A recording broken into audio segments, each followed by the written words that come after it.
Well, what do you say? I think it's about time for another football Viking, Norse Viking analogy. Bud Grant's Minnesota Vikings, the teams of the 60s and 70s, used the sail. There were two ways to make an old Viking longship actually go somewhere, the oar and the sail. The sailors would row with oars in short-term, tactical situations in which they needed to maneuver and change directions very quickly.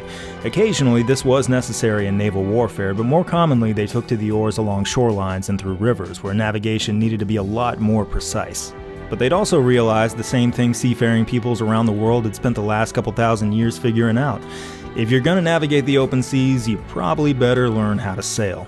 The Viking longships were about as simple as they come in this regard, with a single square sail, and while they were very adept at working that sail to catch the winds at preferred angles, you can only be so precise. The winds might blow you northeast for a little while instead of north-northeast. You have to be okay with that. You have to let it happen. That's how the Norse got to Greenland, and that's how the Bud Grant Vikings reached those Super Bowls. Not by trying to brute force their way there, but by building a sturdy ship, rowing in spots when the wind died down, and mostly allowing the wind to do the work. Bud started training camp as late as possible, never barked orders, didn't give speeches, always clocked out at 5 or 6. He cast his lot with players many other coaches would have found too unorthodox or too eccentric or too smart. Rather than expecting all the winds to blow the same way, he leveraged and leaned into them. He let it happen. Ever since Bud left, though, the Vikings have been all oar, no sail, insisting on bearing down and maintaining precise beelines toward victory. You can see the points at which their arms just completely gave out. Les Steckel's boot camp era in '84, the 1990 fallout from the desperate Herschel Walker deal, the prolonged hangover in the wake of the 1998 super team. Afterward, they always refuse to drift where the winds are taking them. Instead, they immediately tool back up and grab the oars again in defiance of nature. This has produced some thrilling outcomes, and it's allowed them to expertly navigate the coastlines of the regular season as they've finished with winning records more consistently than pretty much anybody else. But in the uncharted territories of the open seas, this does not work. It has never worked. They row into the headwinds and it all goes to shit. It certainly has in 2010.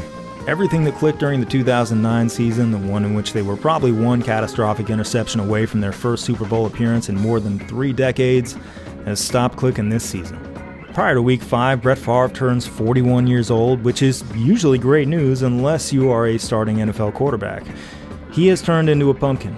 Last season, he threw for 33 touchdowns and only 7 interceptions. This year, racked with injuries, he throws just 11 touchdowns against 19 interceptions. In the early going, the front office had tried to help Favre out by adding a deep threat receiver.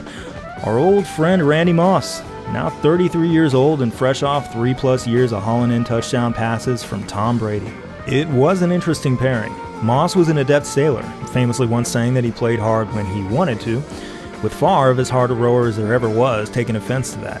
This experiment doesn't even last a month.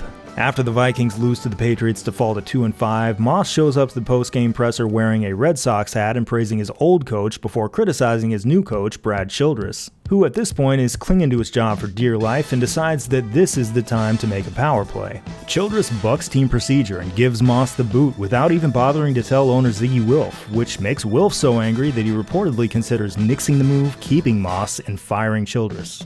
By the time Week 14 rolls around, Minnesota is 5-7, Moss is gone, Childress has been fired mid-season. Favre is injured and will only throw 7 more passes before finally actually calling it a career. Once again, the Vikings' arms have completely given out, leaving them at the mercy of the wind. The evening before this Week 14 game against the Giants, the Fox Sports production crew leaves a camera rolling overnight in the Metrodome. This, as you'd guess, is something NFL broadcast crews never do, so I thought it'd be nice to take in the Metrodome as we never get to see it. The last decade here was perhaps the most relentlessly chaotic decade an NFL team has ever experienced. Now, as a new decade dawns, it is finally quiet. No cheering, booing, wailing, no sideline spats, no paper-thin secondaries giving away touchdowns like candy, no missed field goals. We should really take in this moment, because it's something we will never see again. Because the fucking roof caves in.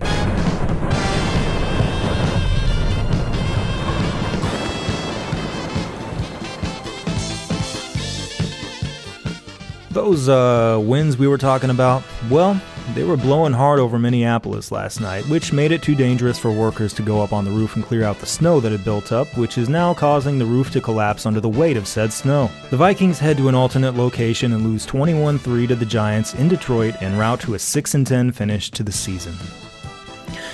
Congratulations to the Green Bay Packers, winners of Super Bowl 45, that is their 4th Super Bowl win. Congratulations to the New York Giants, winners of Super Bowl 46, that is their 4th Super Bowl win.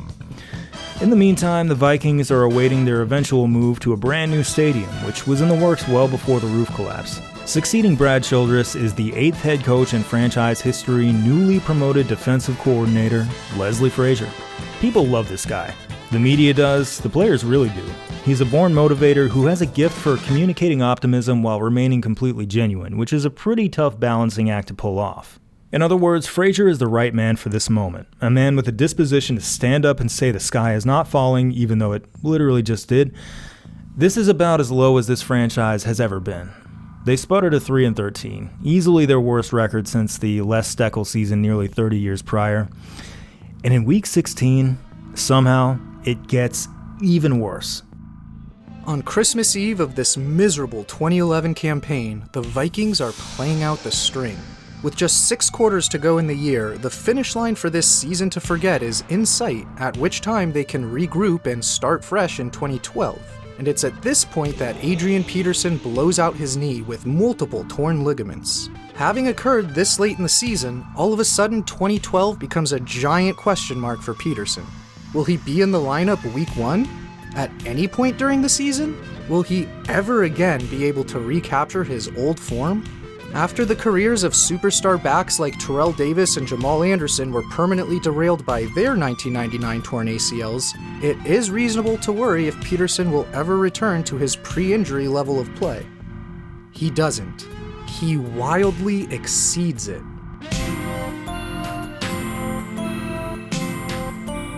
After the timing of his knee operation casts a dark cloud over the entire offseason, with the head trainer admitting in May the uncertainty, Frazier admitting during the preseason the uncertainty, and admitting as late as the lead-up to Week 1 the uncertainty. But Peterson has been unflinching that he won't miss it, and not only defies all odds by returning for the opening game, he puts together a season in 2012 that makes it look like he'd previously been running in sand his whole career. There's a reason why every football fan knows exactly what an anterior cruciate ligament is. It's the ligament in the knee that allows a running back like Adrian Peterson to do the things he does, planting and cutting and changing directions to navigate the labyrinth of the modern NFL defense, one in which passageways open and close at random. NFL history is rife with terribly sad stories of players, particularly running backs, who are never really the same after an ACL tear. Many haven't made it back at all. Here we have 10 of Peterson's peers, Pro Bowl running backs who came back from torn ACLs and subsequent surgeries. Their rushing yards in their first season back are reflected here. Robert Smith, Terrell Davis, Deuce McAllister, Saquon Barkley, Dalvin Cook, Ronnie Brown, Edgerrin James, Jamal Anderson, Jamal Lewis, Jamal Charles. Those are names that jump off the page, elite level guys who stood head and shoulders above the rest. Remember Peterson's historic game as a rookie when he broke the single-game rushing record by starting very slowly and then going just supernova in the second half? Well, we saw that in the micro, and now we're going to see that in the macro. Peterson starts modestly, rushing for about 80 yards per game over the first 6 of the season. Still, as you can see, very impressive for a guy coming off an ACL tear. You kind of forget he is coming off an ACL tear once you see his next 4 games. After 10, he's already passed 1,000 yards, and in game number 12 against Green Bay, he serves up a 210-yard performance inflated by this 82-yard score. No, this tackling is not what you would call good, but as you watch him swing these guys out of the way like saloon doors, you start wondering something that's more than a little bit crazy. Is he actually better than he used to be? In Game 13, he surpasses the season total of the great Jamal Charles, whose 2012 comeback season is happening concurrently, and with 3 games yet to play, he's already come back stronger from an ACL tear than any running back ever. Now, there's something you gotta understand about this. While most of the rest of these guys suffered their tears early in the season or the preseason, AP suffered his on Christmas Eve. All these other guys who delivered an even okay comeback performance had close to a year to recover. Peterson had 2 to 3 months less time. This is Wolverine stuff. So, having outclassed all his peers here, there's really nothing left to do but see how far he can climb up the overall single-season leaderboard. After 13 games, he's totaled 1,600 yards, good for 58th best ever up through 2022. In Game 14, he runs for 212 more, elevating him to number 22. After 15 games, he sits at nearly 1,900 yards, which puts him at number 10 with one game to play. This is a complete fairy tale as it stands, so you might not believe me when I tell you that in the final minute of this game, the Vikings and Packers are tied, and if the Vikings win, they're in the playoffs. Peterson has rushed for 173 yards to this point. He is about to take one last handoff. He needs 35 yards to break the all-time single-season rushing yards record of 2,105, set by Eric Dickerson in 1984. 35 yards. And guess where he is? The Packers' 37. If he runs for a touchdown here, he will simultaneously punch their playoff ticket with a game-winning touchdown and become the owner of one of football's most iconic records. The Packers have stonewalled Peterson his last two carries. They know exactly what's coming. A lane opens and AP sprints right through it before it shuts.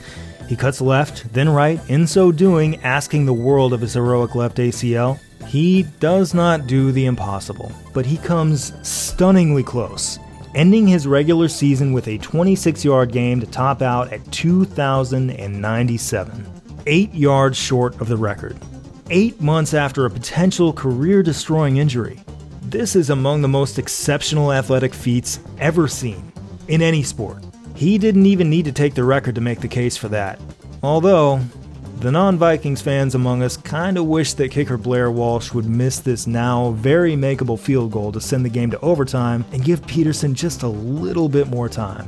But if there's anyone in the world you'd bet anything in the world wouldn't miss a sub-30-yard game-winning chip shot to keep his team's season alive, it is Blair Walsh. Walsh has an automatic, booming right leg that, immediately upon his arrival this year in the NFL, produced arguably the greatest kicking season that has ever before been seen.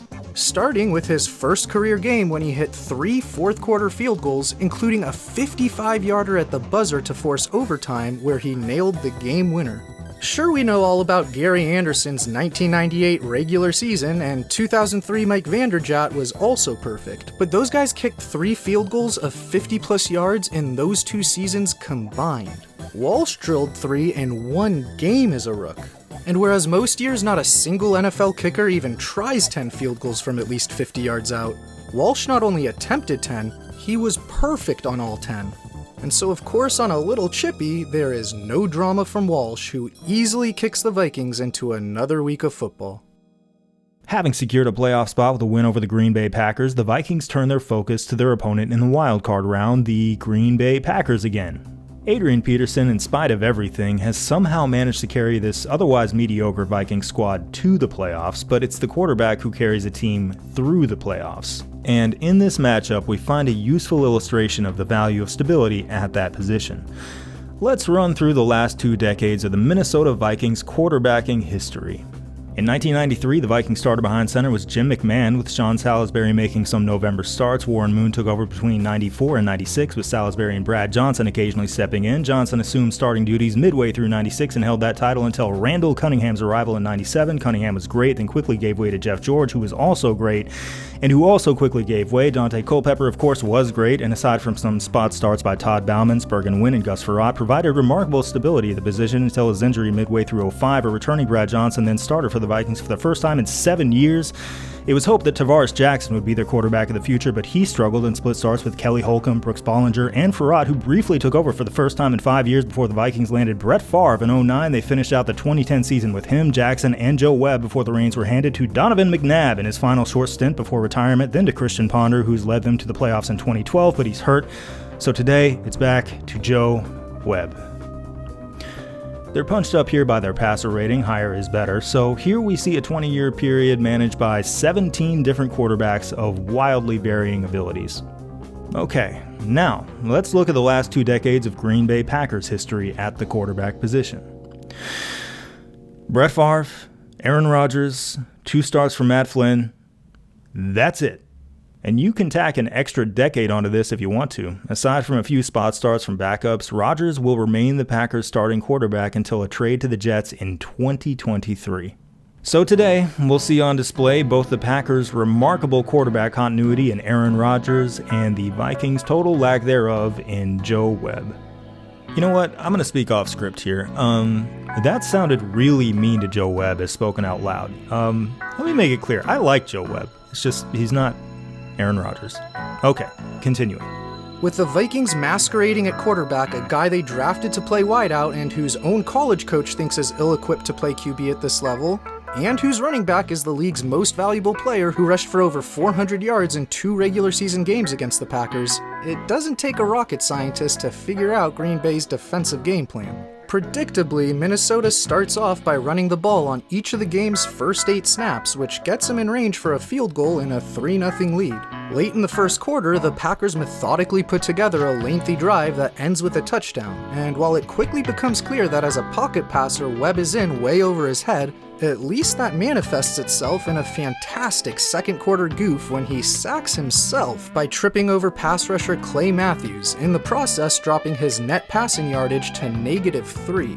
With a minute and change left in the first half, and with Webb's net passing yardage still languishing in the sub-zero spectrum of the numeric system, the Vikes are down just 7, somehow threatening to keep the game tight entering halftime. But they're simply unable to slow down Webb's counterpart. Aaron Rodgers completes 3 passes for 59 yards in less than a minute to set up a short John Kuhn touchdown to go up 14 at the half, then to start the second half have little trouble reaching the red zone. Minnesota's defense is at least able to hold him to a field goal try before being stricken in their second consecutive playoff game with 12 men on the field at a horribly inopportune time. Can someone get these fellas an abacus? That hands the Packers a free first down, which in turn hands them another Kuhn touchdown when he takes a middle screen and helicopters his way to Pater. And with a replacement pseudo-quarterback under center for the Vikes, whose first 25 passes generate 61 yards and a pick, there is no chance of a miraculous comeback. Not against Aaron Rodgers with a guy under center whose play in this single game was so dreadful that it will serve as his swan song at the position. After a 5-win season in 2013, Leslie Frazier loses his job, with his players sending him off with love and appreciation. The Vikings' defense was horrendous this year, allowing 30 points a game, but there was a hard cap on his potential regardless. For Frazier and the Vikings, job 1 on day 1 was to find a quarterback.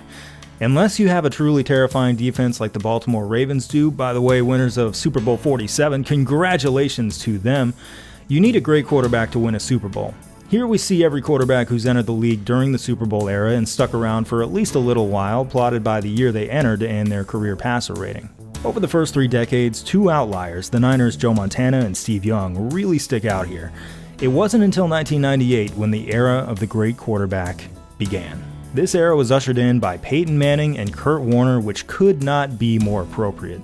Manning was a number 1 overall pick, Warner was an undrafted grocery store employee. Point being, you don't really know where the next great quarterback is going to come from. Many more legendary passers emerged in their wake: Brady, Breeze, Romo, Rivers, Roethlisberger, Rodgers. So many that a lot of outstandingly talented quarterbacks were relegated to the second tier. And then, somebody shut off the faucet. There's this 5-year period stretching from 2006 to 2010 in which very few quarterbacks really panned out. Then from 2011 on, as though nothing was ever wrong, the juice started flowing again. During these 5 years, though, the only truly remarkable quarterbacks to emerge were Matt Ryan and Stafford. It's easy to understand why an aging Brett Favre kept finding work. There were virtually no great young quarterbacks to go and get. Frazier and general manager Rick Spielman ended up casting their lot with Christian Ponder, who seemed like as good a bet as any. He did his best. They gave him plenty of time to develop. It just didn't work out. This void in quarterback talent is one of modern football's great mysteries. College quarterbacks were supposed to be more pro-ready than ever. Teams were supposed to be better at assessing talent than ever. No idea what happened here. But for coaches like Frazier, who were scrambling for solutions behind center, it meant that job 1 was just about impossible. Congratulations to the Seattle Seahawks, winners of Super Bowl 48. This is their first Super Bowl win. The 9th head coach in Vikings history is Mike Zimmer. Zimmer made his bones as a longtime defensive coordinator in Dallas and Cincinnati and has earned a reputation as a man who does not mince words and will brook no bullshit. Example: after 13 years on the Cowboys staff, Zimmer was hired away in 2007 by new Falcons coach Bobby Petrino. It was no small thing for him to pick up his career and move to Atlanta, but he did. And his reward was seeing himself, his fellow coaches, and his players get totally hung out to dry when Petrino, in one of NFL history's most infamous maneuvers, bailed before his first disastrous season was even over. He only left little laminated boilerplate notes as his goodbye to all the folks who'd uprooted their entire lives for him. Wouldn't even face him. Years later, Zimmer was still hot about it. When the subject of Petrino came up, he said, quote, "He's a gutless bastard. Quote that, I don't give a shit." A reporter cautioned that they probably wouldn't be able to print that line. Quote, "How about this, gutless motherfucker?" He probably made a couple million new Mike Zimmer fans that day. With a new era beginning, and with no doubt that Christian Ponder is not the answer at quarterback, general manager Rick Spielman looks to the draft in 2014. He sees many QBs on the board, from the extensively hyped Johnny Manziel to other notables like Derek Carr and Jimmy Garoppolo, and selects a linebacker, albeit a great one in Anthony Barr, who will be selected to 4 Pro Bowls. It appears the Vikings' endless wait for a franchise quarterback will continue. And then, toward the end of the night, Spielman deals for the final pick of the first round and selects my favorite football player. I thought it was appropriate to divulge that. This way, if any bias creeps in here, you know why. Listen, I'm a Chiefs fan. I have Patrick Mahomes sitting right there. And I probably don't need to tell you how much I love that man, but it's Teddy Bridgewater who I call my favorite player. There he is. His numbers paint him as a solid, serviceable quarterback with a ceiling as a mid-tier starter. And that's accurate.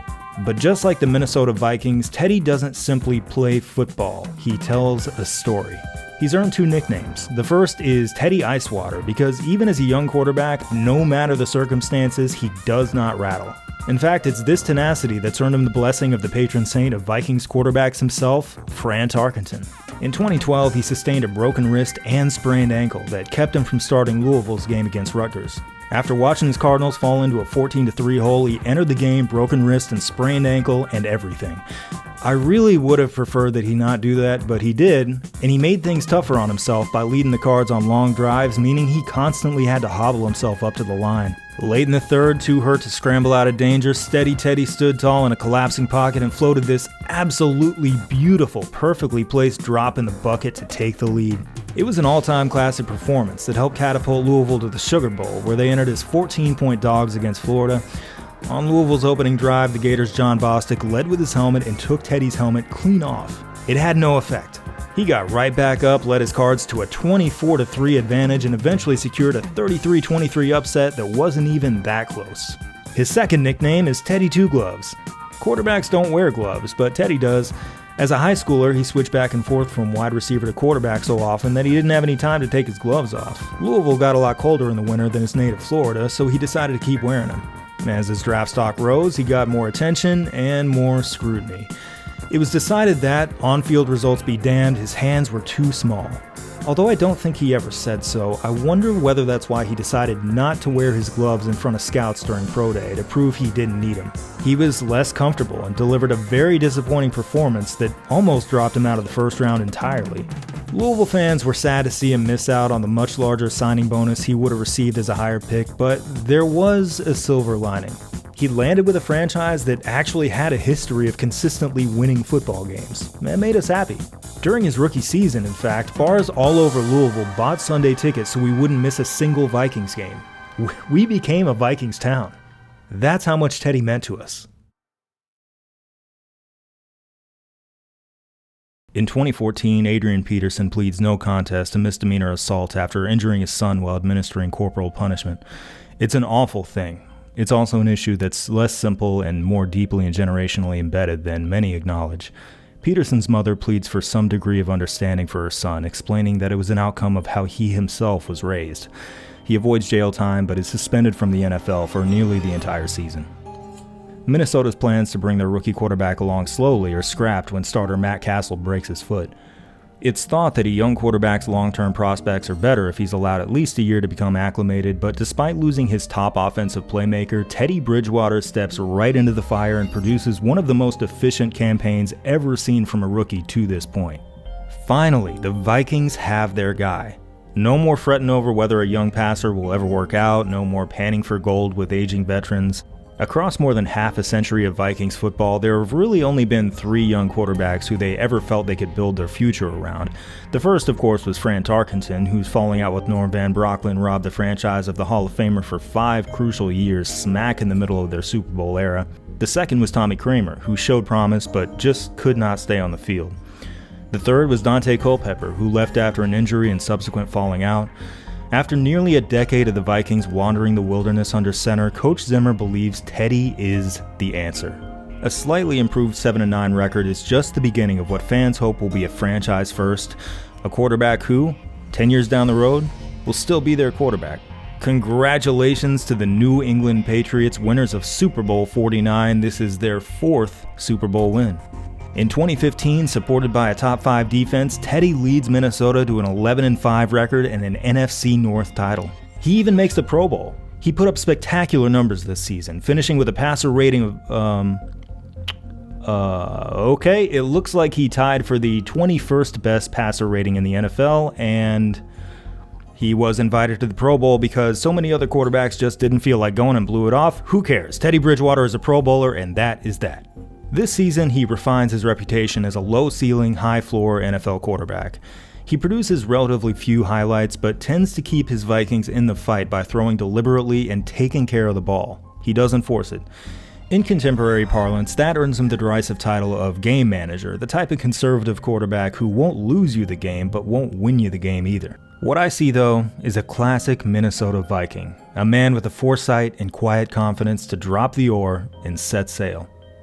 This confidence is about to meet an unprecedented test. In the 1960s and 70s, Bud Grant and the Vikings had assumed a superpower when they played in Minnesota.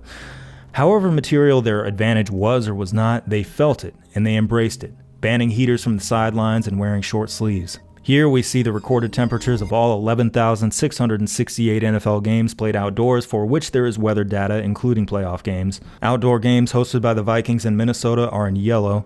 The coldest game ever played was the 1967 NFL Championship, known as the Ice Bowl, and while the Vikings didn't play in that one, they hosted many of the most extremely frigid games at home in Metropolitan Stadium. They disappear from this chart in 1982, when they moved under the Metrodome's roof. For nearly 30 years, not a single NFL game was played outdoors within the state of Minnesota. And then, Thor brought his hammer down, forcing the Vikings back out into the wilds. They played at the Gophers' nearby TCF Bank Stadium, an outdoor venue, as a temporary measure at first. When construction of their new stadium finally necessitated the demolition of the Metrodome, TCF became their official home in 2014 and 2015. Teddy Bridgewater is a Miami guy. Born there, raised there, played high school football there, almost played college ball there before switching to Louisville. Across his 2 seasons at TCF, he started 3 games that ranked among the coldest anywhere in the NFL. But wouldn't you know it, Tropical Teddy rose to the occasion. And not only did he win all 3, he put up good to great numbers. In the first round of the playoffs, the Vikings host the Seahawks at TCF. The temperature at kickoff, not including wind chill, is -6 degrees Fahrenheit, -21 Celsius. The wind chill is -25 degrees Fahrenheit, -32 Celsius. This will be the 3rd coldest game in NFL history, and the very coldest since the 1981 playoffs, well before Teddy was born. Not even the Bud Grant teams of the 60s and 70s faced a day like this one. Where are you right now, Bud? He's somewhere by a fireplace, I hope, watching the game on TV, bundled up, sipping a mug of hot chocolate. Safe to say he's earned it. But he's not there. He's here.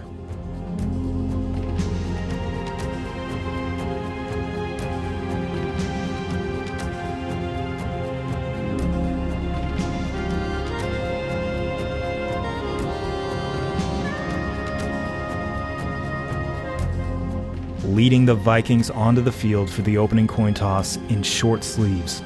He is 88 years old. Bud will later explain that he decided to ditch his coat at the last minute, realizing that this is likely the final outdoor game the Minnesota Vikings will ever play. The last chance they'll ever have to claim this power. As someone who hates the Seahawks with the fiery red passion of 1,000 suns, never in my life have I pulled harder for Minnesota. Like John, I am rooting my ass off for Teddy B today, a day in which I am experiencing life as a diehard Viking fan for the very first time. Solidarity with all you lifelong loyalists of the team on this one. Do not let me down, Vikings. With Adrian Peterson coming into the game as pretty clearly the best back in the league, and on a bone-chilling day that will make throwing the frozen ball a major struggle, he's the obvious focal point of Seattle's defense. After his first 3 carries combined for 1 yard, his fourth on 3rd and 1 loses 2, leading to a maddening 4th and short punt in no man's land that flips the field 23 whole yards. Their defense forces a 3 and out, and a low snap causes punter John Ryan to abort the mission and try to pick up the first down with his legs, only to get flipped in the air 3 yards short before landing straight on his face. Minnesota takes over, already in field goal range for star kicker Blair Walsh. But in negative 25-degree wind chill, longer kicks will be a challenge, so even though the Vikes don't finish off the drive with 6, they do move 25 yards to tee up Walsh for a chip shot field goal, which he of course hits as Minnesota scores the first and last points of the first half in a game where neither offense is able to competently operate in the Arctic conditions. The Vikings start the second half by intercepting Seahawks quarterback Russell Wilson, with Trey Waynes taking the return close to midfield to set up another potential scoring opportunity. They're able to advance far enough into Seattle territory to at least give a field goal a chance, but this one is no chip shot. From 43 yards out, in what probably feels like 43 miles out in the deep freeze, Walsh is unfazed as he boots a laces-in kick right down the middle. After the defense gets a quick stop, Minnesota again gets the ball back in primo field position. They reach Seattle's 23, where on 3rd down, if they can't move the chains, they at least want to get a little closer for a field goal to shorten what would currently be another real tough try north of 40 yards. They instead lose 6 yards. On a near 50-yard attempt, Walsh couldn't be less intimidated, drilling what would be a successful field goal even if the uprights were separated by the width of a football.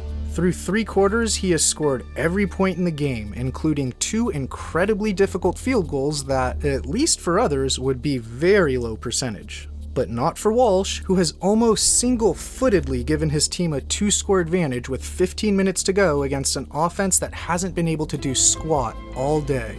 And then, for a single play, in the most Vikings way imaginable, they allow their first explosive play. Seahawks center Patrick Lewis prematurely snaps the ball, sending it flying over the unexpecting Wilson's shoulder. Wilson corrals it to try and salvage the broken play, and with corner Captain Munnerlyn losing containment, easily evades him as he rolls right, notices the Vikings have completely lost track of rookie Tyler Lockett right in the middle of the field, and turns a potential huge loss or even turnover into a 35-yard gain down inside Minnesota's 5.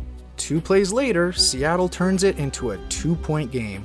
On the ensuing Vikings drive, Bridgewater dumps a little 2nd and 5 pass to Peterson, who picks up a fresh set of downs with under 11 minutes to play, where they can continue methodically chewing up clock.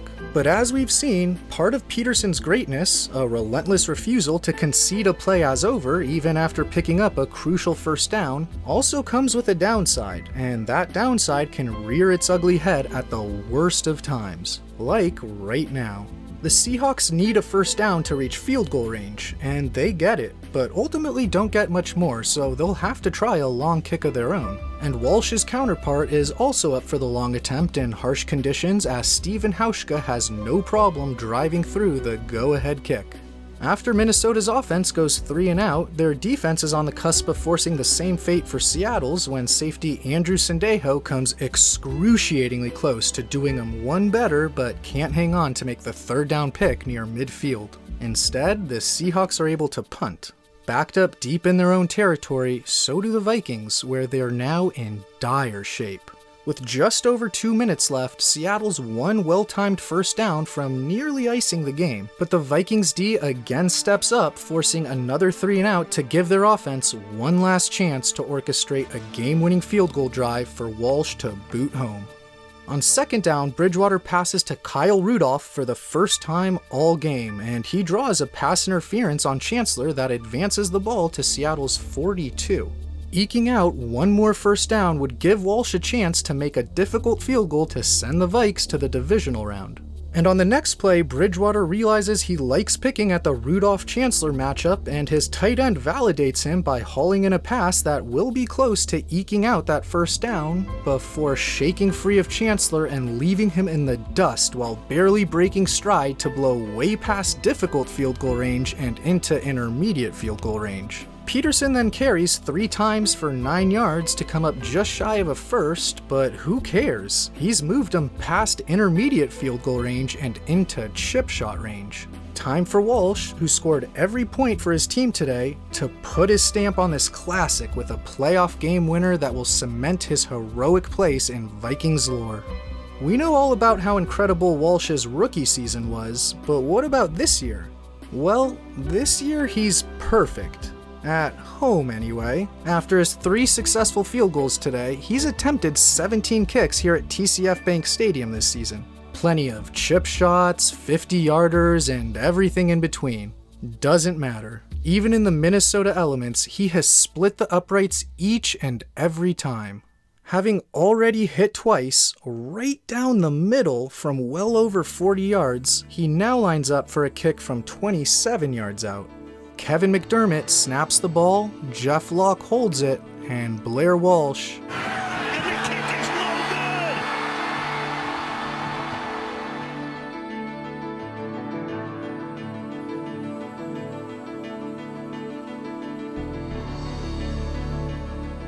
After 4 hours of sitting in weather that feels like dozens of degrees below zero, this is how the 52,000 Minnesotans in attendance have to see it end.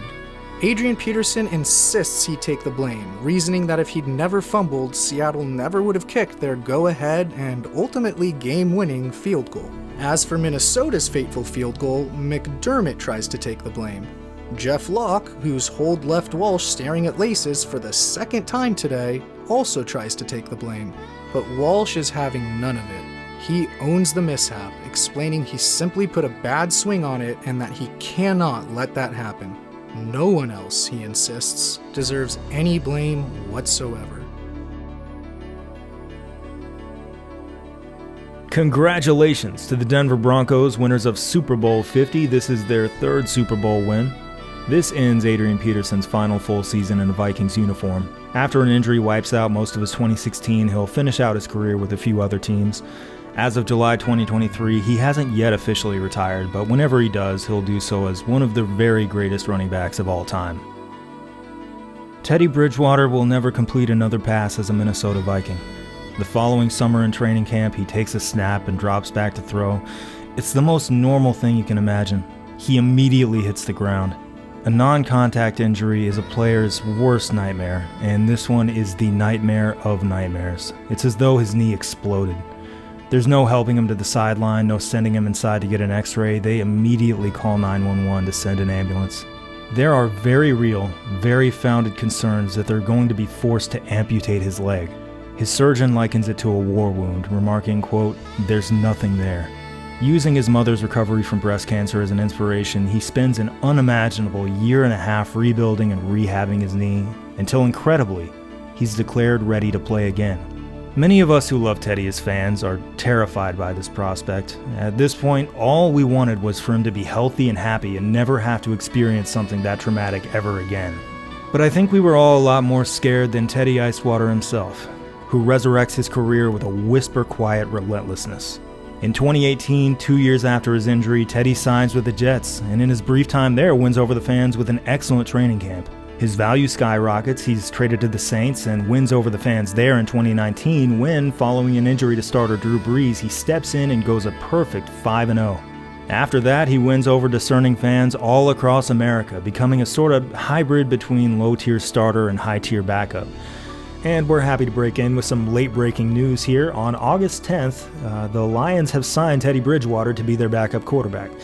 Enjoy him, Detroit. Teddy Bridgewater has completely subverted the negative connotation that surrounds the term journeyman quarterback. He's the substitute teacher everybody loves. He's not merely a short-term solution or second option. He is America's all-time quarterback. As for Blair Walsh, whose outstanding career should not be defined by one miss, there's no point in showing you any charts, not unless you feel like staring at a single dot. As far as we can tell, no one has ever missed a must-have field goal from that close in the last 2 minutes of a playoff game. This was a final farewell to the Vikings from the Minnesota cold. This team once embraced it, but even then, it was never the kicker's friend. Fred Cox, who missed his share of crucial field goals in the 70s, was among the first to learn this, and Blair Walsh might be the last.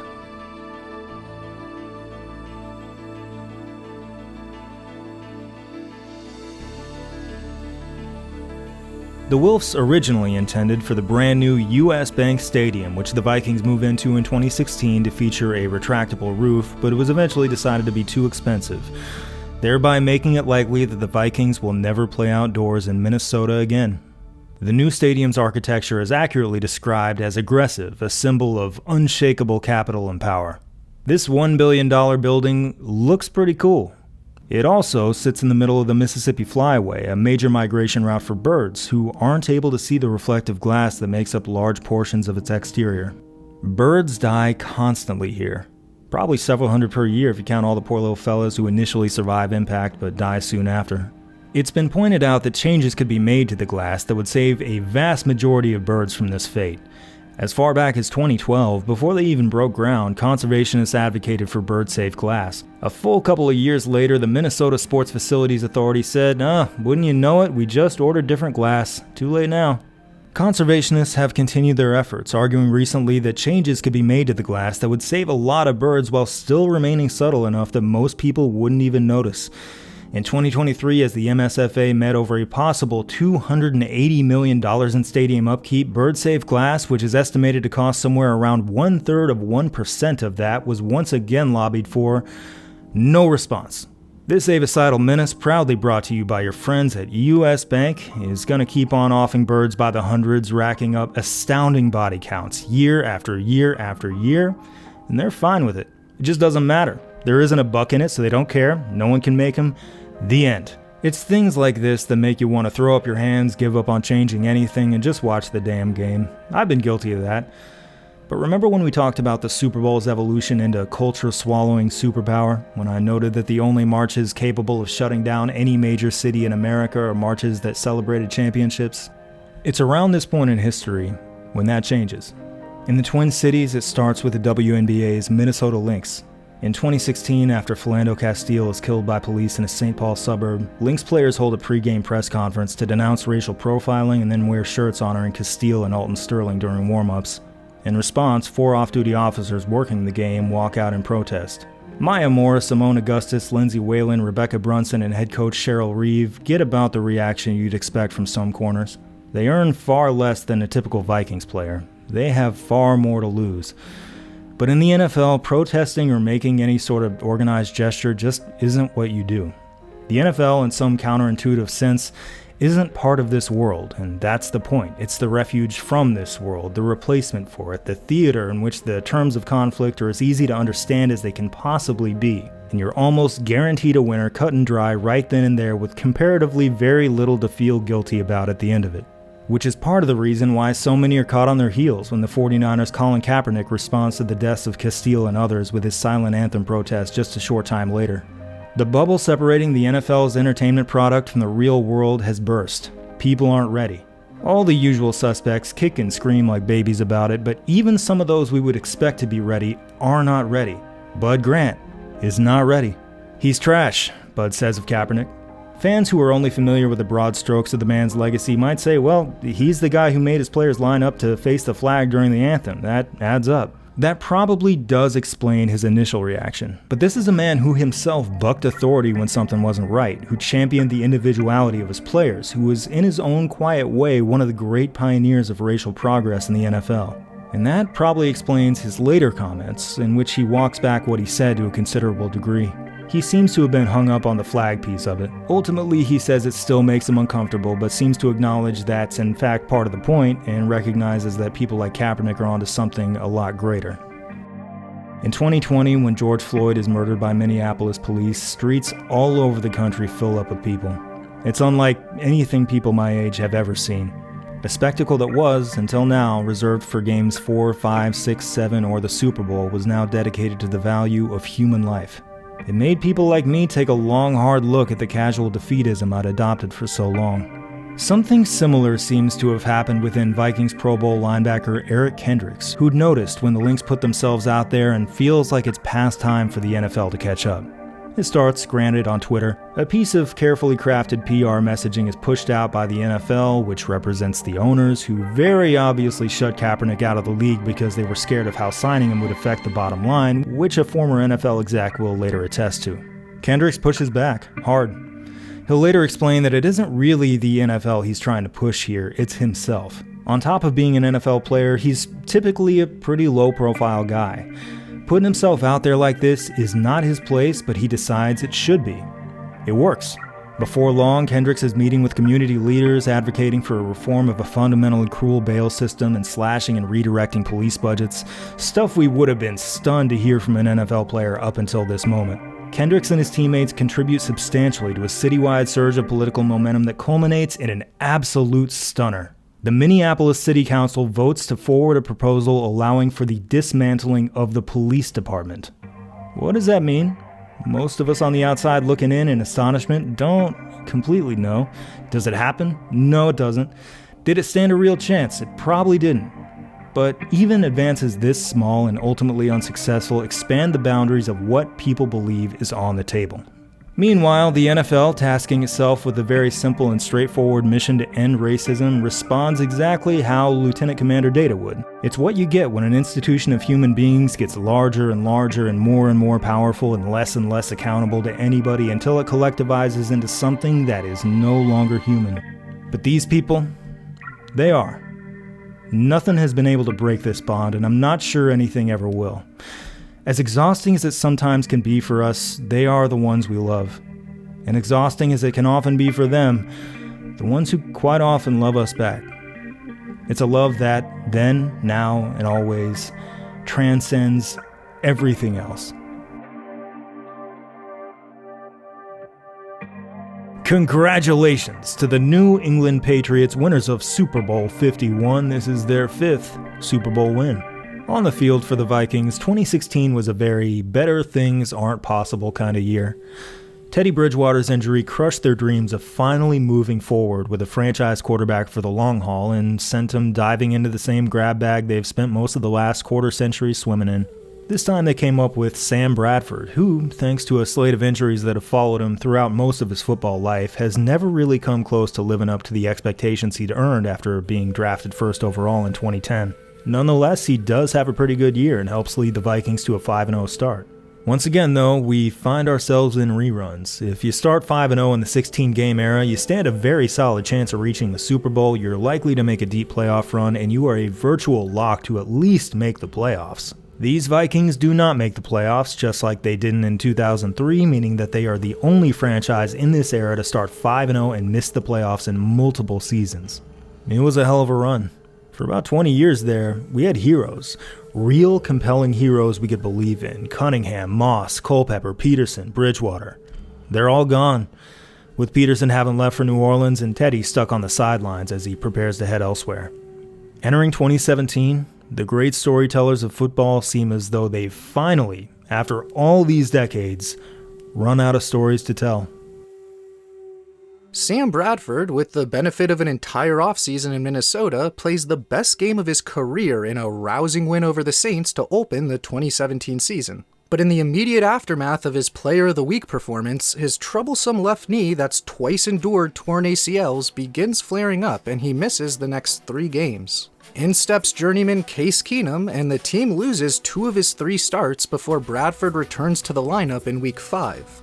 But he shouldn't have. Clearly hampered by the ailing knee, Bradford is basically a sitting duck in the pocket, and after 15 dropbacks combined to produce 1 yard, he's mercifully pulled for Keenum shortly before halftime.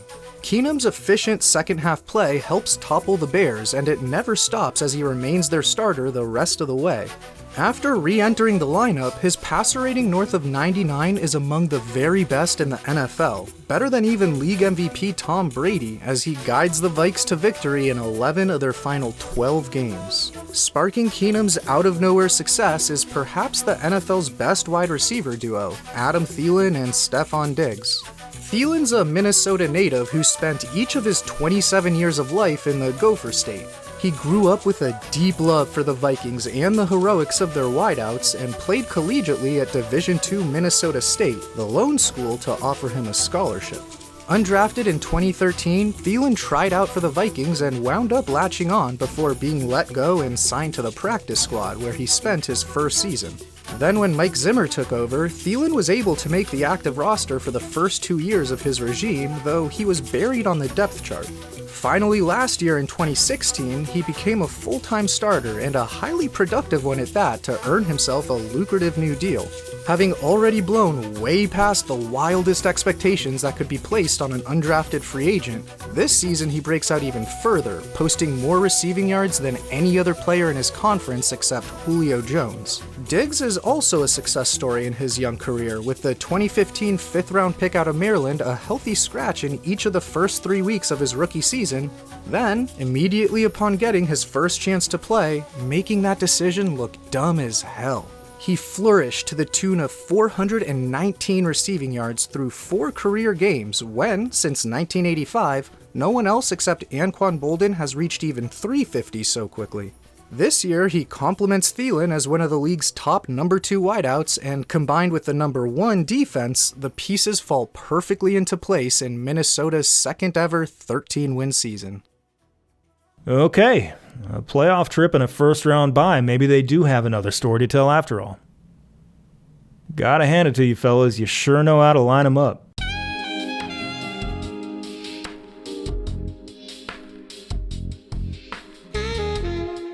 This is easily the strongest Viking squad since the 2009 team that came within one bad throw of the Super Bowl. That Brett Favre interception certainly served as the hinge point, but it seems quite likely that the 3-hour gauntlet that led up to it informed his decision not to simply slide and pick up a few yards. The bounty that some in the Saints organization had placed on Favre and others resulted in enormous penalties in the form of suspensions, lost draft picks, and a $500,000 fine, but the one thing they couldn't take away was their one and only Super Bowl trophy. For them, it was all worth it. The Vikings haven't won a playoff game since. Among those receiving suspensions was head coach Sean Payton, who'd actually began building his reputation as a Viking killer many years prior while serving as the Giants' offensive coordinator. It was he who shifted tactics to target Richard Solomon's threadbare defensive backs unit and helped deliver a stunning 41-zip victory that the Vikings of the Randy Moss era never really recovered from. In the wake of the 2009 win, the league found that although Payton didn't introduce or manage the bounty program, he looked the other way upon learning of the allegations, apparently content to remain willfully ignorant. After sitting out the 2012 season, he stepped right back on the sideline, and that's where he is today, staring right back at these Minnesota Vikings as though none of it had ever happened at all. Payton's offense is a lethal unit, with Drew Brees being given the league's most dynamic backfield, not 1 but 2 Pro Bowl tailbacks, in an almost unfair proposition for defenses. But not Minnesota's, as the Vikes get off to a torrid start. They quickly usher Brees off the field to open the game, and the offense marches into the red zone where running back Jerick McKinnon takes a toss and jets to the outside and through a massive alley for an easy score. After a second Saints punt, some handsiness from corner Ken Crawley gets flagged, and then on the very next snap, another flag on some dubious Crawley contact results in 54 yards worth of interference penalties. That gifts Minnesota a field goal, which feels like plenty with the way their defense is playing. The next 2 times their D's on the field, they force a Saints 3-and-out, then, when Brees underthrows a deep post, an interception. Brees, who in the regular season completed 72% of his passes to break the 1-year-old single-season completion percentage record set by Sam Bradford in his first year in Minnesota, closes the first quarter having completed but a lone 3-yard pass in 6 attempts with that pick. Keenum capitalizes on the takeaway to lead the Vikes inside the Saints' 5, where on second down, safety Marcus Williams gets overly physical with Stephon Diggs, with the PI moving the ball to the 1. Latavius Murray plunges in from there to go up 3 scores. The Saints' offense can't be smothered forever though, and they finally stack together some first downs to reach the red zone. It seems inevitable they'll score a touchdown to get right back in the game, but D-end Everson Griffin's spectacular no-look deflection pops the ball high in the air where Anthony Barr comes away with it to preserve their 17-0 lead at the half. For their second consecutive playoff game, the Vikings pitch a shutout for more than 70% of the game before New Orleans finally gets on the board when Brees looks for Michael Thomas on a crosser and places the ball beyond the outstretched arm of a diving Xavier Rhodes to cut their deficit to 10 with 16 minutes left. Shades of somehow again still losing intensify on the very next play. Keenum, with a lineman hanging on him, recklessly throws an up-for-grabs pass off his back foot in the general direction of Diggs, but which is ultimately a can of corn for Marcus Williams to make a game-changing play. New Orleans cashes that in with another Thomas touchdown a couple minutes into the fourth quarter in a game that's all of a sudden a 3-point squeaker. Thanks to Keenum bouncing back with an absolutely gorgeous, perfectly placed rainbow to Jarius Wright, the Vikes get enough to kick a field goal, but they're still extremely vulnerable to a Saints touchdown. Sean Payton dials up some third down trickery to go and get it, which it might well have done if not for a barely overthrown Willie Snead pass that instead caps a 3-and-out. The Vikings have to punt it back, but George Johnson gets a piece of the ball to set New Orleans up on Minnesota's 40 with 5 minutes to play in regulation. Brees manages to throw a dart right through a linebacker's hand to pick up 15, and a few plays later on another perfect pass to Alvin Kamara, New Orleans indeed scores that touchdown. The Vikings have officially completed their squandering of a late third quarter 3-score lead. Now playing from behind, they do at least have 3 minutes on the clock to try and move about 40 yards to give Kai Forbath a chance at a long, game-winning field goal. But Keenum repeats his inexcusable mistake from earlier in the game, heaving another up-for-grabs prayer off his back foot toward Adam Thielen. Thielen, however, overcomes the ultra-rare hold before the pass is thrown, interference after the pass is thrown, double whammy to still make the jaw-dropping catch and earn those on-the-ground ass slaps. Thanks to his heroics, Minnesota reaches long-distance field goal range, and after Marcus Williams breaks up another risky Keenum pass, it's time to call on Kai Forbath with a minute and a half left. All these Vikings fans bear scars from the fresh memories of losing home playoff games in the wake of superstar kickers pulling chip shots wide left. Now Forbath, a roughly league-average kicker, lines up for an immensely difficult, pressure-packed, 53-yard field goal with a berth in the NFC Championship game on the line and drills it right down the middle.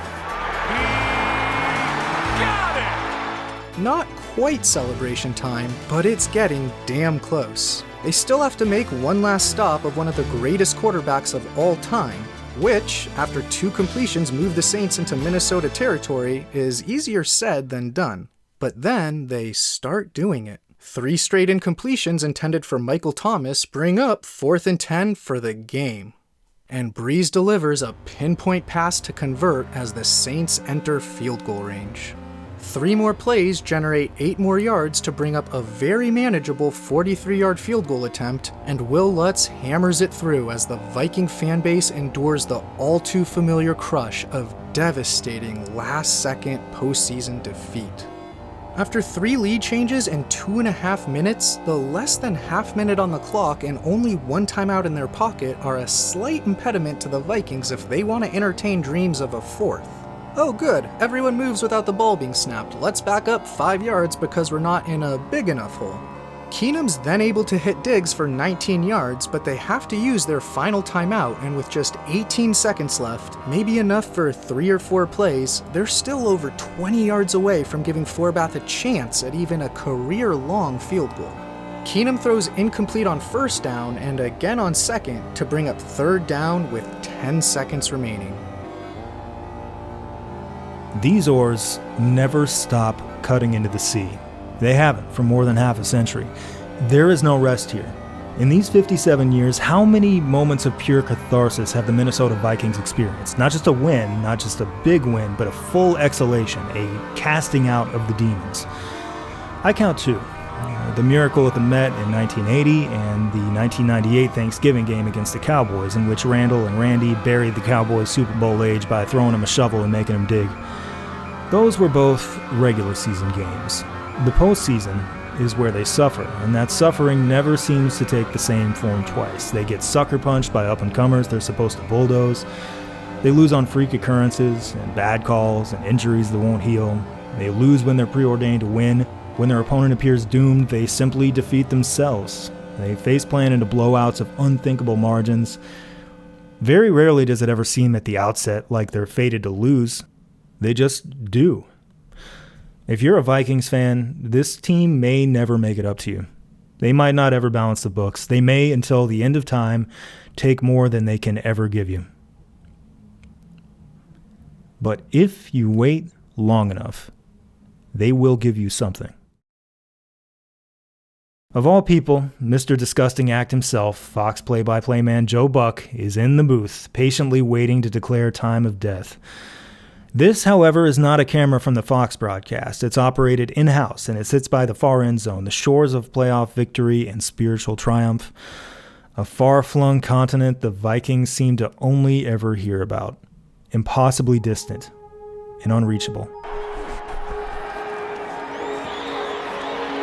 Steps into it, pass is caught! Touchdown! Vikings win it!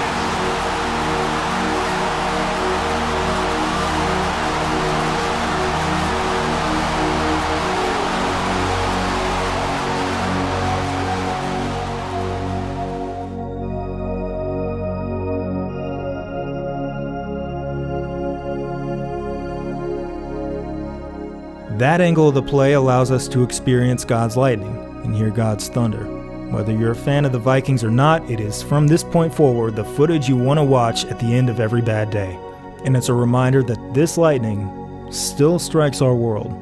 It does not, however, paint a very clear picture of how and why exactly one of football history's most shocking events ever came to be. For that, let's go to the broadcast cameras. Stefon Diggs runs an outbreaking route far enough downfield to theoretically set up a long field goal try if he can get out of bounds, but he's not close enough to the boundary, and so Marcus Williams is in perfect position to simply allow the completion and make a game-ending tackle of Diggs in bounds. But Williams inexplicably completely whiffs, launching himself not into Diggs, but to the left of Diggs. On top of that, Williams takes out trailing teammate Ken Crawley, preventing him from any chance at making a play on Diggs. If there were any other Saint aligned deep on that side of the field, that too would force Diggs to step out of bounds and pray to the heavens that this time a field goal will work out. But there's not. Diggs instead has a clean runway to the end zone in a breathtaking Minneapolis miracle that marks the sweetest revenge after their bitter NFC Championship Bountygate loss to Peyton Saints 8 years ago. Vikings fans will continue to sail on this wind for years and years. In fact, the outcome of next Sunday's game does nothing but demonstrate how powerful of a moment the Minneapolis miracle really was. Let's look back once again to 2000, when the Vikings charged into the NFC Championship game with years of momentum and staggered off wearing a 41-0 obliteration that was so demoralizing that it seemed to strip an entire organization of its will to fight. It was easily one of the most damaging individual losses a team has ever suffered. Well, 17 years later, the Vikings wander into the Link, where the Philadelphia Eagles hand them a loss that's just about as bad. Once again, Minnesota's secondary gets expertly carved up by someone unexpected, this time journeyman backup Nick Foles, who throws for 3 touchdowns and more than 350 yards. An additional, uniquely tragic element of this loss is that US Bank Stadium is going to be the site of Super Bowl 52, meaning the Vikings were 1 win away from becoming the first team in NFL history to play a Super Bowl in their own stadium. Instead, the Eagles ride this 38-7 clobbering to a subsequent Super Bowl 52 win. This is their first. Congratulations to them. This loss should crush the Vikings and their fans. And yet, somewhere outside Minneapolis, the Grinch is peering from a mountaintop, furious that these people are still happy. It was their first dramatic win in a high-stakes game since the miracle at the Met 37 years prior. It was a moment of such profound catharsis that it couldn't be blunted by anything that came after it. Not even a loss like that one. Stefon Diggs, of course, is among those of us too young to remember the miracle at the Met. He's only been here 3 years. But he has inherited this story. He feels its weight. After running in one of the most iconic touchdowns of all time, Diggs gives ESPN's Josina Anderson the standard glory to God stuff for as long as he can hold it in. All I can say is, give it to God, because without him, nothing is possible, and I wouldn't be here, so Okay, that's about as long as he can hold it in. Damn, that shit feel good. Did it ever? It's 2018. This is Vikings quarterback Kirk Cousins. I don't like him. I mean that strictly within the fan-player dynamic, I should clarify. He's without question a person of exceptional talent. He seems like a good guy. Even when he says something I don't like, it never sounds like it comes from a bad place. I wish him happiness. So, why do I as a fan dislike Cousins as a player? Even then, as of 2018, no good reason. One of the more embarrassing things about being a sports fan is that once in a while you find yourself saying something about an athlete that you would never say to their face. I was a big fan of Robert Griffin III, and when he was drafted, I didn't like Washington drafting another quarterback in Cousins behind him. I was a big fan of Case Keenum, and I wish the Vikings had stuck with him instead of offering the largest guaranteed contract ever offered to Cousins. But in what universe is either of those things Kirk's fault? One time he posted some terrible looking steaks he purported to have grilled on Instagram that looked like he was trying to give him a suntan, but ultimately, who cares? I didn't have to eat him. In one of the very first things he says in the 2023 Netflix docuseries Quarterback, he shares a quote that's inspired him from Margaret Thatcher. But he probably doesn't know who Margaret Thatcher is. I'm sure he just read it on a throw pillow or something. Behind center, he typically plays quarterback like he's manning a guard tower, with a commitment to staying in the pocket that's gone way out of style. A scouting report that's not too terribly different from that of Teddy Bridgewater, my favorite player. See what I mean? I do have reasons, it's just that none of them are good. In other words, I'm a hater. It's an embarrassing thing to be. Maybe we would all benefit from a more objective assessment. Despite the record-breaking deal, their new quarterback carries with him a reputation as someone who shrinks in primetime. The biggest evidence to support this is that Washington lost each of their 6 Monday night games with Cousins at the helm, never mind the fact that he had a passer rating north of 100 in 4 of them. When he's well protected with time to go through his progressions, he's accurate enough to slice up defenses, and though certainly not a top 5 quarterback capable of carrying a mediocre team to a championship, he's clearly an above average passer, and with a strong enough supporting cast, who knows what could happen in January. Their first chance at seeing comes in Season 2, when Zimmer's top 5 defense complements Cousins in a 10-win 2019 campaign. After a wildcard upset win in New Orleans, they travel to the Bay Area for a divisional round showdown with the Niners. The Vikings allow an early touchdown, but respond nicely with a drive culminating in a Stephon Diggs 41-yard score. And then immediately afterward, for a period spanning more than 3 quarters, their offense goes almost inconceivably cold. Their next 7 possessions combine to generate 8 net yards, good for an average of about 1 foot per play and 41 inches per series. Outside of their touchdown drive, they pick up just 1 first down all game until garbage time. Meanwhile, defensively, they can't stop San Francisco from running the ball down their throat all game long, and the Vikings really never even put up a fight in a meek 27-10 loss.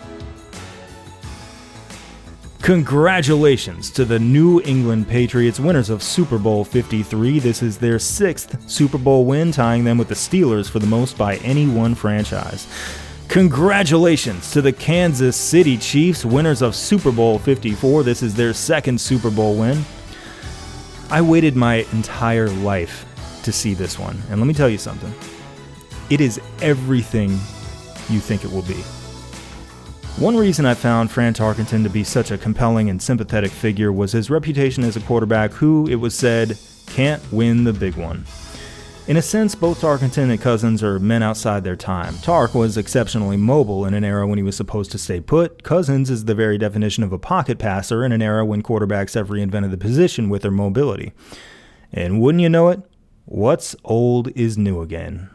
This might soon change, though, because while Kirk Cousins has been blessed with a talented receiving core, he's about to link up with a caliber of wide receiver that he has never seen before.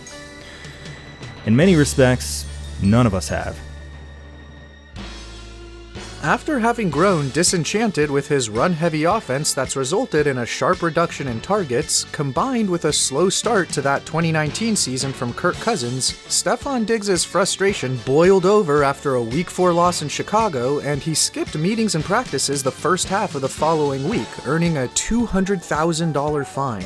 Though the Vikings resisted trading him during the season, when the offseason rolls around, the team decides Diggs' time in Minnesota has run its course and they ship him to Buffalo for a package headlined by a first-round pick in the 2020 draft. They move on from an established, dynamic 26-year-old receiver for a lottery ticket. And they hit the jackpot.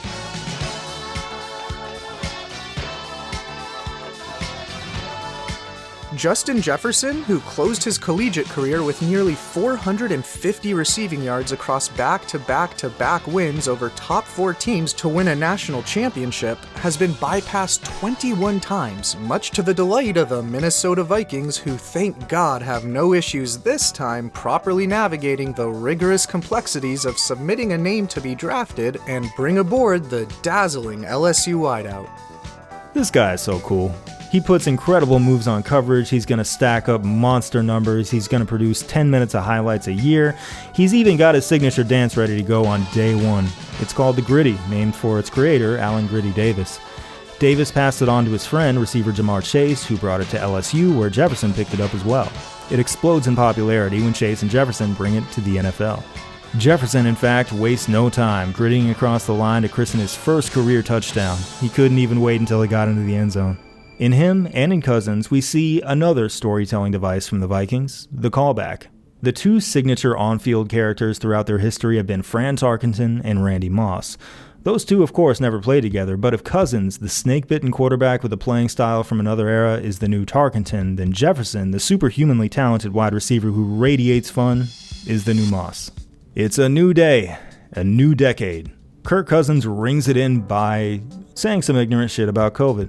On Kyle Brandt's podcast, he says, quote, "If I die, I die." He thinks it's pointless for him to wear a mask and explains that he personally is taking a, quote, survival of the fittest approach toward the virus, which on his face sounds like about the most stone-hearted thing you could possibly say, but I'm positive that's not what he meant. He later clarifies that protective measures are worthwhile for other people and he's wearing a mask out of respect for them. He just isn't worried about the prospect of he himself getting it because the Lord has a plan for him. You'll see where we're going with this a little bit later. I'm not interested in just being a recreational time-traveling COVID scold. Few of us were at our best in 2020. I mean, hey, I was scrubbing down bags of potato chips with sanitary wipes.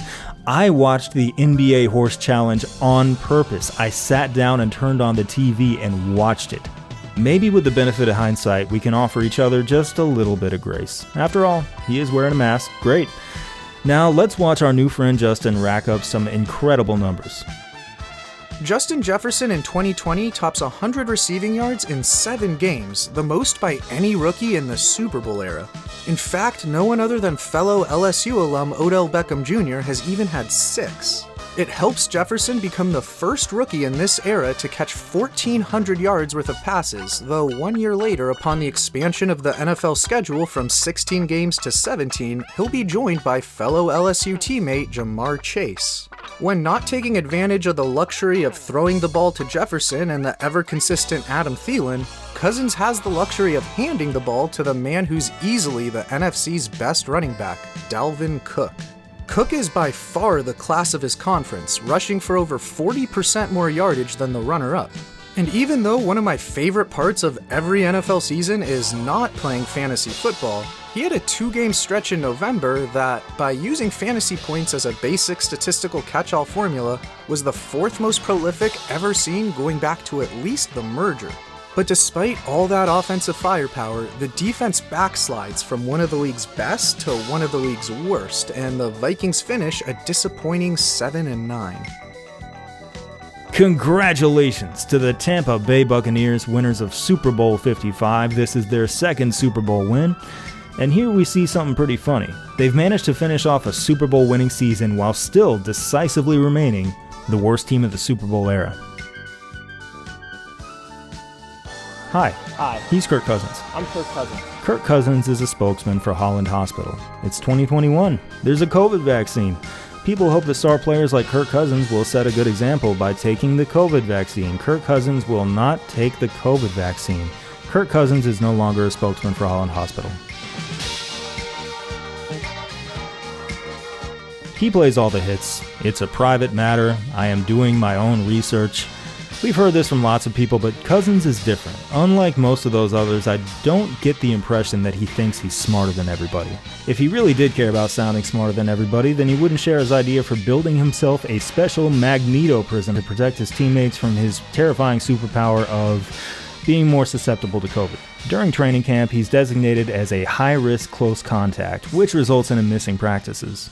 Coach Zimmer is already pretty fed up with his quarterback's refusal of the gift of modern medicine. The Vikings have the NFL's lowest vaccination rate, which might not be the case had the team's field general not demonstrated proof of concept. But hey, listen, Justin Jefferson went and got the vaccine as soon as it was made available. Not only that, but after the season, he's going to work with the CDC to serve as a spokesman and encourage people who are on the fence to get vaccinated. Maybe for Cousins, the season Jefferson is about to turn in will serve as proof that the vaccine does not make your arms fall off. With another 7 games clearing 100 yards in 2021, Jefferson cobbles together a 1,600-yard sophomore season, propelling him up beyond 3,000 career receiving yards, easily the most ever and over 500 yards and 20% more than any other Super Bowl-era player outside of Moss and Beckham. He'll also make it crystal clear late in a Week 11 showdown with the hated Packers how he can be Kirk Cousins' best friend when he's in trouble, about to get blasted on a huge third down by a free blitzer while trailing in the waning minutes. Under heavy duress, Cousins can simply loft the ball toward Jefferson and allow him to gracefully contort his body, haul in the pass, and score the go-ahead touchdown. Jefferson has been cementing his status as one of the very most exciting players in football. We have got to see this guy in the postseason, and entering Week 17 of the 21 season, we have got a chance. A minor miracle, considering COVID has spent so much of the season blowing holes in the Vikings' depth chart. For this week's Sunday night football game, the Vikings head to Green Bay. The playoff picture has only become more clear since it was laid out in this morning's Star Tribune. The Niners and Eagles won today, meaning they'll have to beat the Packers tonight to stay alive. Unfortunately, Kirk Cousins is unable to shake his reputation as a quarterback who vanishes in primetime, high-visibility games. He completely disappears from this game because he has COVID. Thankfully, he only has mild symptoms and will ultimately be fine. Of course, he could have come down with COVID even if he had gotten the shot, but he would have had much better odds of avoiding this outcome, one he'd previously thought of as his worst nightmare. Myths are an essential and beautiful component of the human experience. All this, if nothing else, has been a celebration of that. But myths do not offer actionable information. They are just for fun. A 37-10 Packers clobbering of a Sean Mannion-led Vikings squad is the loss that just about does in Mike Zimmer. He's fired at season's end, capping an 8-year run in which he won the third most games of any Vikings coach, behind only Bud Grant and Dennis Green. But an astonishing 56-year run, a run completely unique to the Vikings, is now in jeopardy. They've never once chained 3 losing seasons together within the Super Bowl era. Even 2 straight has been extremely rare until recently.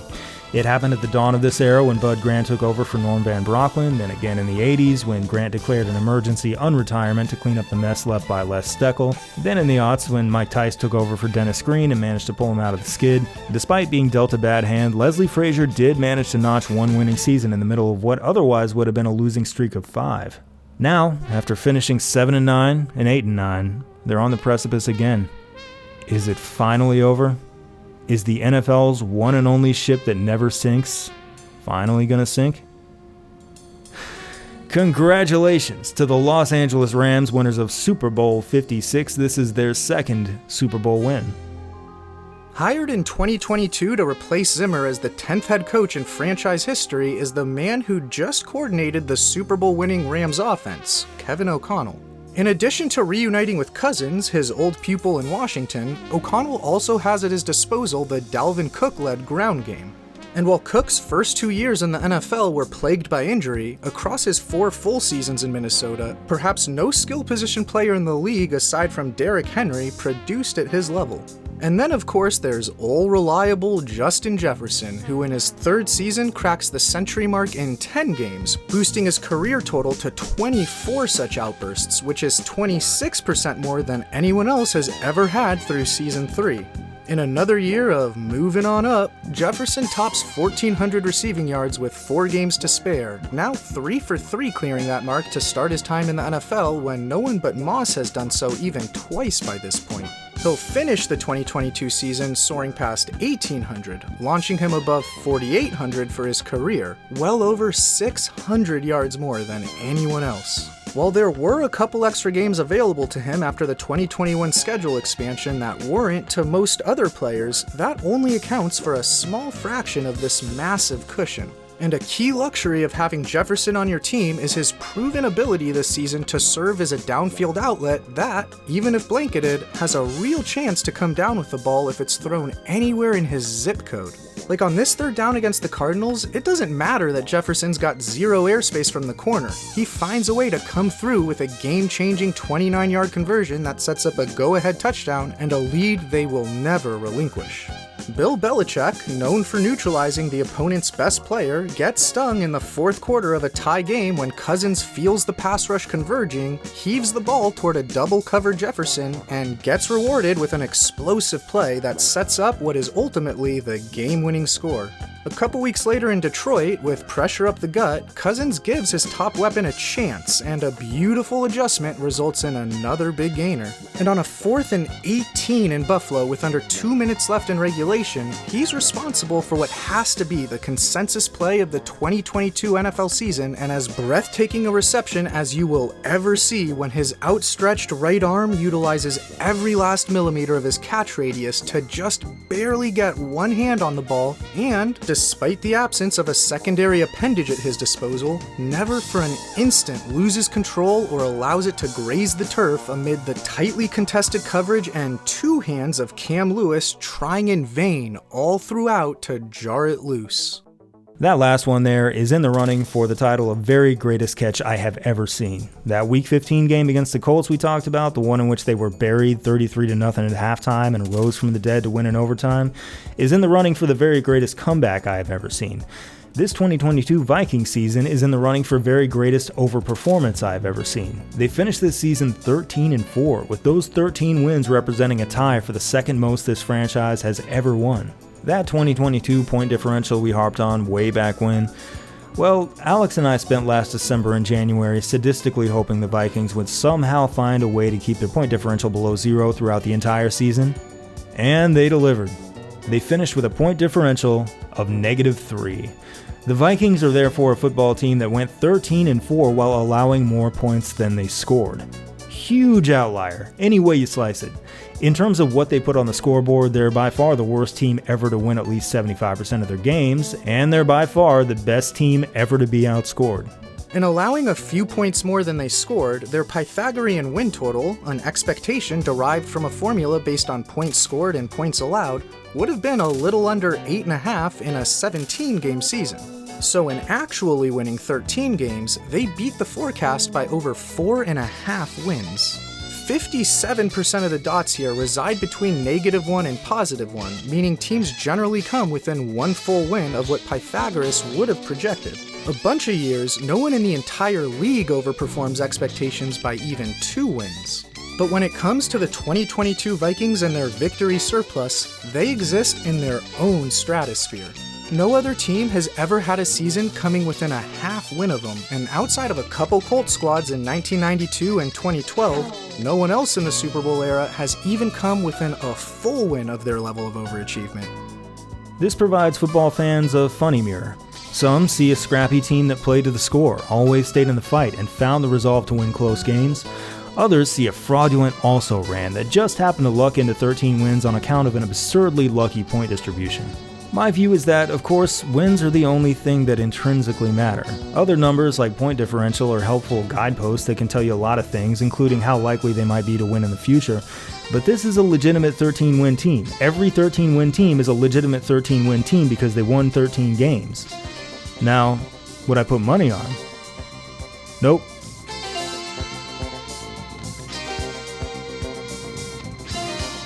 While the Vikings somehow scratched out 13 wins, they're facing a Giants team that won just 2 of their final 8 games, putting them in the same company as the Houston Texans, who have earned the 2nd pick in the NFL draft. And the game couldn't start out better for Kirk Cousins and the Vikings. He completes each of his first 7 passes, 4 to Jefferson. On an opening drive touchdown, he finishes himself on a sneak. Giants quarterback Daniel Jones uses his arm and legs to crisply move New York 57 yards in 4 plays, and tailback Saquon Barkley squeezes through Minnesota's defense in tight confines and comes out the other side to tie the game. When the Vikings decide to turn Jefferson into a passer, they go 3 and out to hand Jones and company the ball, who again promptly slice through coordinator Ed Donatell's defense with ease, punctuated by a 14-yard Isaiah Hodgins scoring grab. In the second quarter, the Giants take their time, piecing together the NFL's first 20-play postseason drive in 15 years, though they only get 3 out of it. So when 2 long catches by tight end TJ Hawkinson set up a Cousins 9-yard touchdown pass to KJ Osborne, the Vikings are only down 3 at the half despite mostly lackluster play. But Minnesota's defense continues to allow Jones to look like a world beater, with his first 3 passes of the second half going for 66 yards to reach the red zone, where the Vikings D bites hard on a play fake to hand Jones another easy touchdown pass. Cousins does his best to overcome his team's porous defense by leading a long drive he caps with a short scoring toss to again pull within 3, and they appear on the verge of taking the lead with a 4th down conversion inside New York's 15, only to be negated by a false start that instead forces a game-tying field goal early in the 4th. Jones leads another Giants trip into the red zone, where he similarly converts a 4th down with a sneak, only this one counts, and it leads to a Saquon Barkley go-ahead touchdown. The teams then trade punts, with the Vikings getting the ball back needing to drive 88 yards in just under 3 minutes. With no timeouts left, this is their last real chance. After picking up a couple firsts, they face a 3rd and 8 near midfield. Osborne runs a crosser against man-to-man defense and gets a step on his. Cousins looks his way for what should be an easy conversion, but doesn't place the ball far enough in front of Osborne, which allows it to be broken up. 4th down. The plug will be pulled on the Vikings' fairy tale season unless someone makes a big play right now. Everyone in the world, especially the Giants' defense, expects that someone to be Justin Jefferson. Cousins' pocket quickly collapses, with Dexter Lawrence bearing down on him. Looking to avoid a sack at all costs, Cousins could choose to blindly heave the ball in the general vicinity of his all-world wide receiver. It's not an overly enticing option because New York's bracketing Jefferson on either side with a safety over the top, though we have seen time and again this season his ability to overcome tight coverage from multiple defenders to come down with the football. And if he were to do so again, it would move the chains. But Jefferson's had minimal opportunities to make an impact of late, with just a couple short catches going back over 3 quarters, and there's no real window there to throw anything other than a jump ball. And so Cousins continues to be deterred by the Giants' coverage being drawn to Jefferson like moths to a flame, and instead checks the ball down to Hawkinson, a good 6 yards shy of the sticks, considering that to be the lesser of the 2 evils his poor protection has foisted upon him. This would be fine were it an early down, but on 4th, the calculus is different. They're 100% reliant on Hawkinson breaking a tackle to keep their season alive, and he is unable to do so. Ball game. Their 13-win Fool's Gold season ends with Justin Jefferson having amassed just 10 receiving yards across its final 50 minutes. Cousins will later explain this evening that he knew he was about to be sacked unless he made a throw, any throw, right there and then. He didn't choke, he didn't panic, he made a reasonable call, conceivably even the right call, one that, if you ran it back 10 times, would probably pay off once or twice. But unlike his other potential targets on the field, Jefferson is sitting right there, right in the middle of his field of view. If Cousins leads him down the sideline, it looks as though the throw is there. But that's only what we see. This is what he sees. Remember after the Minneapolis Miracle when Stefon Diggs yelled out a "damn that shit felt good" on national TV? That did not at all sound like a response from your typical third-year player. It sounded like the catharsis experienced by a man who had absorbed all of this, all of these years. Men like him and Kirk Cousins may not be able to identify all these landmarks. They might not be able to trace the contours of this terrifying cliff face that looms over them every single game, every single year. They might not be able to do what many Vikings fans can, and identify every last detail of this skyline.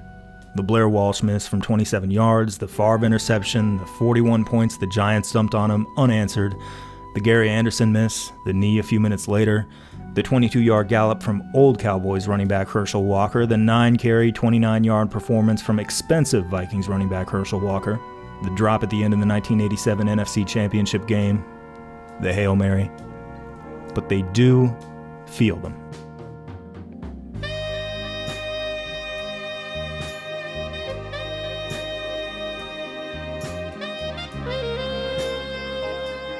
When you row, you don't face your destination.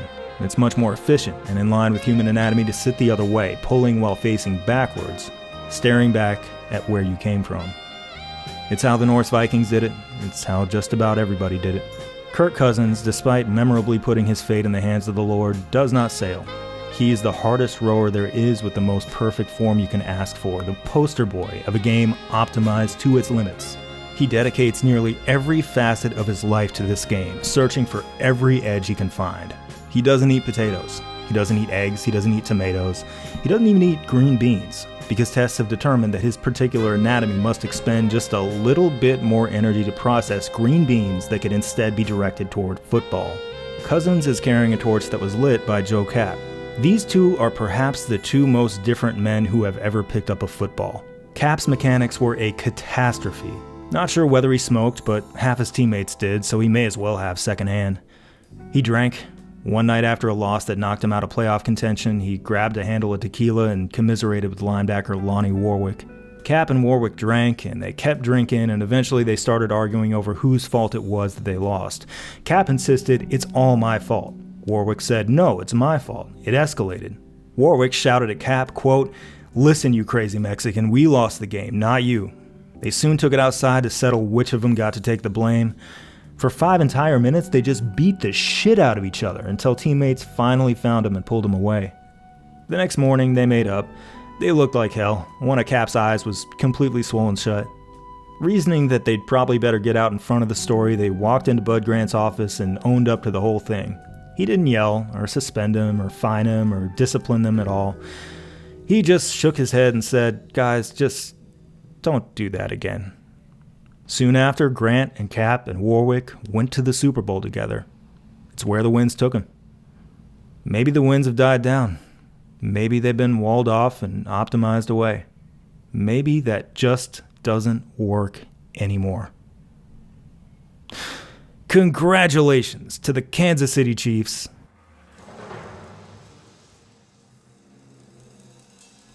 Winners of Super Bowl 57. This is their third Super Bowl win. I lied. I told you it would take us about 7 hours to answer the question, who are the Minnesota Vikings? It took, I think, about 9, maybe more. Even then, there were a lot of incredible stories and personalities and odysseys we did not even get a chance to get to. Which speaks to our answer. The Minnesota Vikings are the great storytellers of football. Their stories are often best told through words, but of course they're told through numbers as well. Every other fan base is familiar with the concept of lean years. Not just one bad year, but a protracted institutional nosedive that sends fans into every season expecting to lose. For our purposes, let's define this as, you guessed it, at least 3 consecutive losing seasons, an entire junior high's worth at minimum. Within the Super Bowl era, the Falcons have endured 6 such periods, more than any other team. The Lions, Cardinals, Saints, and Bears have 5. The Bucks have 4, with one of those lasting 14 miserable years. The Niners, Browns, Bengals, Bills, Commanders, and Eagles also have 4. The Jets, Jags, Giants, Titans, Panthers, Seahawks, Raiders, and Dolphins have 3. The NFL's newest franchise, the Texans, has still found time for 2.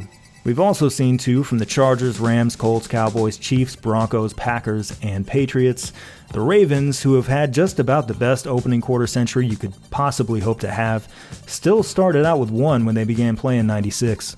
The Steelers, the model of decade in, decade out consistency, the franchise that never ever seems to go away, nonetheless enter the Super Bowl era with a long 6-year skid.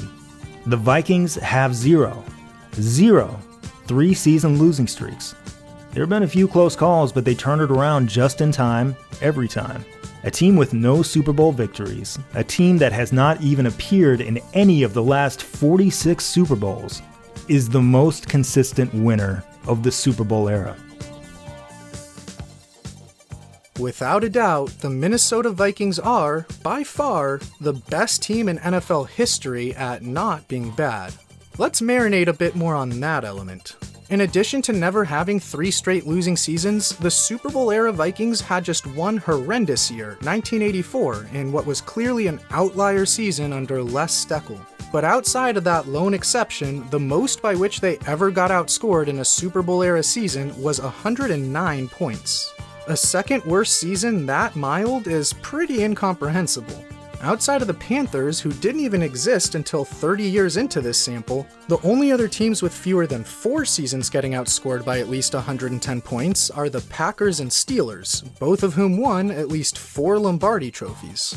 And yet despite just one such putrid season as of 2023, the Vikings won 0. In this time, they managed a cumulative point differential of nearly plus 1,800. Every team to ever surpass even plus 1,500 has at least 3 rings, except for the Vikes, who have 0. Same story with playoff seasons. They qualified for postseason play in 31 of these first 57 years. Every other team with at least 27 trips to the playoffs capped at least 5 of them as the last team standing, except for the Vikings, who did so in 0. We already know the first 57 years of the Super Bowl era saw them post a win differential over plus 100. No other team without a title was better than minus 25. God, look at that. Look at it. They're all the same in the respect that they haven't won a Super Bowl, but the Minnesota Vikings have been sorted. They've been placed, or have placed themselves, in a completely different category. The win differential gap between the Panthers, the second best team of this set, and the Lions, the worst team, is 127 games. The gap between the Panthers and Vikings, meanwhile, is 133 games. So of these 12 zero championship franchises, the gap between number 1 and number 2 is greater than the gap between number 2 and number 12. From here, you can appreciate the gravity of these numbers. You can see what they mean. From here, you can see how they feel. They are alone. They aren't just the best of a tough luck bunch. They aren't a little off. They aren't a merely noticeable statistical deviation. They are explorers. They're fated to go on without a Super Bowl like all these others, but it's a fate they simply refuse to accept. This is one more commonality between those Minnesota Vikings and their historical namesake. They keep landing on your shores. They are inevitable. They never stop coming.